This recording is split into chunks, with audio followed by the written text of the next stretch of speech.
Hi, my name is Doug Fotheringham. I'm an agronomic service rep for Syngenta based out of South Central Manitoba.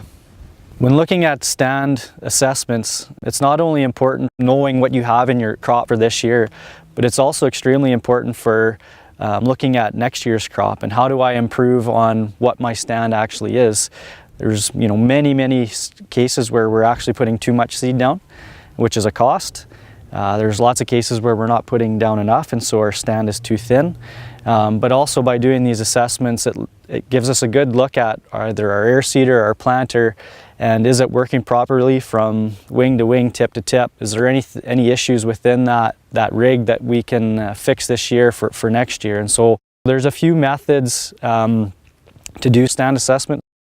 The Manitoba Pulse Growers has a really neat app on their website that I would encourage you to use. It's very user friendly, it's quick and easy, so you can go ahead and check that out. But there's the hula hoop method, a 28.25 inch hula hoop. We can throw that and multiply that by 1,000. That gives us roughly our numbers like plants per acre. A method I like to use for stand assessments is the row method. And so it's really easy and it's very quick. So all we need to do is, what I do is I draw a line in the dirt, and I heel to toe 17.5, so it's 17.5 feet. So what we want to do is count our number of plants in 17.5 feet, no matter what row spacing we're using. So if I'm on a 30-inch row spacing, for example, I count my number of plants in 17.5 feet, multiply that by 1,000. That gives us our plants per acre. If we're on a 22-inch row, you count your number of plants, multiply that by 1,350, gives you your plants per acre. If you're on a 20-inch row, multiply that by 1,300. If you're on a 15-inch row, you multiply that by 2,000. If you're on a 10-inch row, multiply that by 3,000. If you're on a 7.5-inch row, multiply that by 4,000.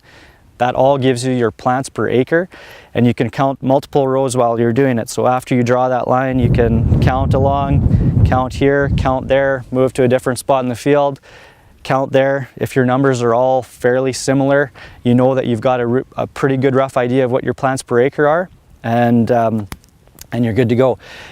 It's best to do that method when you're at that second trifoliate, because it's really easy to count your number of plants. We're a little further into the season here now, so it's a little more difficult to count, and sometimes we get busy and we forget to do so. So another good time to do it is actually in the fall, after we've harvested, and we can easily count our sticks in the ground once the combine's gone through, and it's still useful for our next year when we're deciding our plant populations.